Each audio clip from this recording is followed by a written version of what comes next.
안녕하세요. 앨런입니다. 이번 시간에는 35mm 하나만 가지고 여행 떠나기라는 주제에 대한 이야기를 한번 해보겠습니다.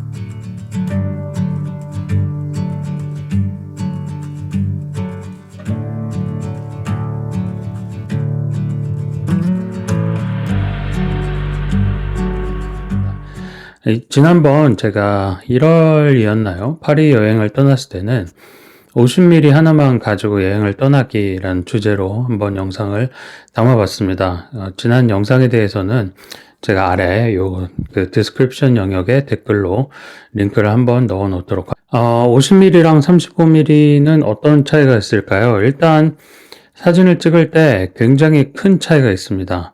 한 발짝 다가서서 찍는 그런 느낌이 35mm라고 생각할 수도 있지만 50mm는 뭐라 그럴까요? 약간 내가 희망하는 주제에 집중해서 찍을 수 있는 능력이 탁월한 것 같고 35mm는 충분히 배경을 담을 수 있다는 면에서 큰 차이가 있습니다. 물론 근거리에 있을 때는 한 발짝 정도의 차이지만 원거리로 이제 가면 갈수록 한 발짝이 아니라 35mm는 조금 더 28mm 쪽 광각의 느낌에 가깝고 50mm는 원거리에 있더라도 어떻게 보면 약간 70mm 쪽 준망원 쪽에 가까운 느낌으로 촬영을 할 수가 있습니다. 그렇기 때문에 두 개가 담을 수 있는 그런 느낌이 상당히 다른데요.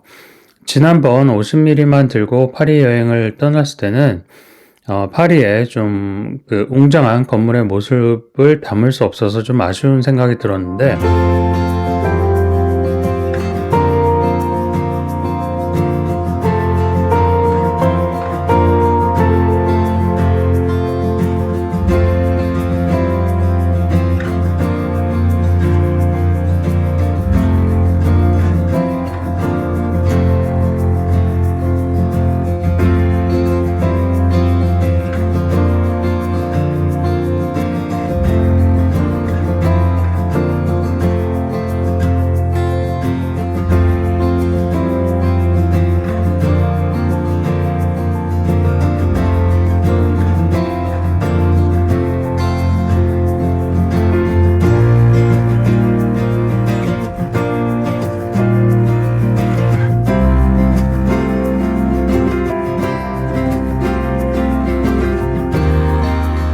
이번에 35mm를 들고 갔더니 그런 부분은 충족하는데 반대로 길거리 사진을 찍을 때 사람의 표정을 좀 더 클로즈업해서 찍거나 그런 부분이 좀 많이 아쉽더군요. 그래서 이 하나의 렌즈로 뭔가 다 커버한다는 건 사실 쉬운 건 아니라는 생각을 다시 한번 해봤습니다.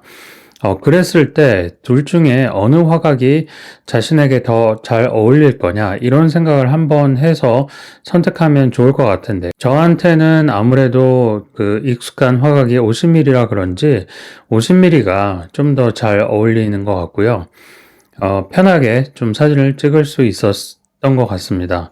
반면에 35mm를 제가 잘 마운트하지 않는데 일할 때 가끔 이제 배경과 인물을 같이 담아야 될 경우에 그렇지만 충분히 가까운 거리에서 사진을 찍을 때 35mm를 많이 사용하거든요. 그런데 이번에 여행 다니면서 풍경과 인물 스트릿에 인물들을 담을 기회가 많았는데 그런 경우에는 전 35mm가 개인적으로 조금은 불리하다는 생각이 들었습니다. 왜냐하면 35mm로 5m 이상 거리가 떨어지면 떨어질수록 상당히 많은 게 담깁니다. 반면에 50mm 같은 경우에는 5m 이상 거리를 두더라도 어느 정도 내가 집중하고 싶은 부분을 집중해서 담을 수가 있었는데요. 그래서 이번에 라이카 M11을 제가 가지고 갔기 때문에 보통은 제가 다이내믹 레인지를 좀 더 좋게 하기 위해서 가운데 3800만 화소를 선택해서 찍는 편인데, 이번에는 아예 그냥 X 화소를 선택하고 50mm를 사용하는 것처럼 크롭을 해서 사용한 사진들이 상당히 많았습니다. 처음부터 크롭을 할 걸 염두에 두고 찍은 거죠. 충분히 다가설 수 없는 상황이 많았기 때문에 그런 상황에서도 50mm였다면 이렇게 정돈해서 좀 찍었을 수 있었을 텐데, 이런 생각을 했던 사진들이 다수 있었는데, 그런 사진들 같은 경우에는 처음부터 그냥 35mm 화각이기 때문에 나중에 잘라서 사용해야 되겠다, 이런 생각을 하고 이제 찍은 사진들이 있습니다. 반면에 이 35mm이기 때문에 또 맛깔나게 담을 수 있는 사진들도 있는데요. 바로 아래 사진, 지금 보여드린 사진 같은 경우에는 이 조형물의 바로 아래에서 또 뒤에 보이는 건물을 약간 웅장하게 보여주고 싶어서 찍은 사진입니다. 조형물을 최대한 근접해서 찍었지만 조리개를 조금 조이면 있는 건물까지 차분하게 다 담을 수가 있었는데요. 그런데 이런 경우에는 50mm라면 너무 화각이 좁아서 이런 느낌으로 담기는 아마 어려웠을 것 같습니다. 또한 지금 보여드리는 사진 같은 경우에도 충분히 근접해서 찍고 싶었는데, 이 아치형의 일종의 그 문이죠. 아치형의 문을 통해서 세상을 바라보는 그런 프레임 속의 프레임을 제가 넣고 싶었는데, 이런 경우도 35mm였기 때문에 만족스럽게 넣었던 것 같고, 만약에 50mm였다면 좀 더 뒤로 물러나야 될 텐데, 물러나면 이미 그 문 바깥쪽에 나가서 찍어야 되기 때문에, 그러면 어떻게 되냐면 이미 그 문 안쪽에서 제가 찍었기 때문에 그림자가 진 부분에서 아치형 프레임을 두고 바깥에 밝은 부분을 찍을 수 있었는데, 50mm였다면 바깥으로 더 나가서 밝은 부분에서 그림자를 끼고 다시 밝은 부분으로 나왔기 때문에 이런 느낌은 아마 빛의 복잡도 때문에 전달이 안 됐을 거라고 생각합니다. 그런 측면에서 분명 35mm가 유리한 부분이 있습니다. 하지만 지금 보여드린 사진 같은 경우에 지나가면서 이제 스트레이트 포토그래피를 찍은 사진들인데요. 이런 사진들은 클로즈업을 하면 카페에 앉아있는 사람들이 이미 저를 다 눈치를 채고 일제히 쳐다볼 거고, 그렇다고 너무 거리를 띄우면 사실 35mm가 너무 넓게 담기 때문에 안타까운 상황이었기 때문에 거리 조절하는 게 상당히 어려웠습니다. 하지만 50mm였다면 일반 보도에서 그냥 걸어가면서 옆을 보면서 착착 이렇게 담더라도 제가 선택과 집중을 할 수 있는 그런 사진을 얻었을 수 있을 거라고 생각합니다. 35mm, 50mm 각각의 특징과 개성이 다 있는데요. 평소 본인의 사진 스타일은 무엇인가? 그러니까 나는 어느 정도의 거리에서 얼마나 담고 싶은지를 고민하신 다음에 여러분들이 화각을 선택하면 될 거라고 생각합니다. 물론 35mm 굉장히 안전한 화각입니다.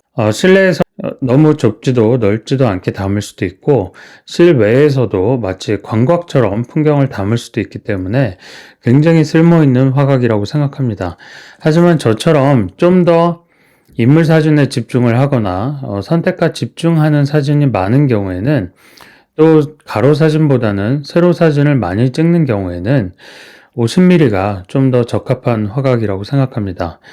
그렇기 때문에 여러분들이 여행을 떠날 때 제가 계속 강조하지만 여러 개의 렌즈를 들고 가서 계속해서 렌즈를 교체해서 찍기보다는 하나의 렌즈를 원바디에 마운트해서 여행도 좀 편하게 하시고, 그 다음에 내가 찍고 싶은 사진도 고민 없이 하나의 화각밖에 없기 때문에 그 화각에 가장 잘 어울리는 느낌으로 찍으시면 되는데, 그럴 때 이제 선택과 집중을 좀 더 하고자 한다라고 하면 50mm 하나만 마운트하고 여행을 가더라도 부족하지 않다, 뭐 이런 생각이 듭니다.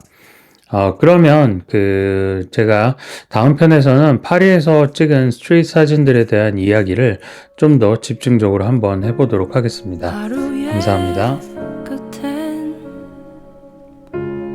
어둠마저 지고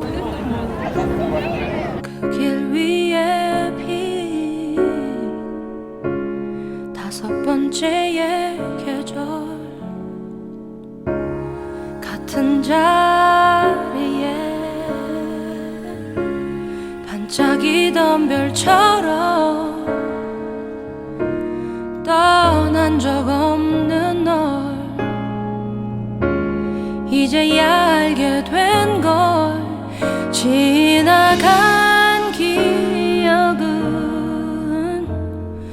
풍경으로 남아 바람길 따라 흩어진 너와 함께한 시간 다시 그때로 돌아가. 함께할 수만 있다면 빛으로 물들어 우린 이제는 다시 내게 Here's my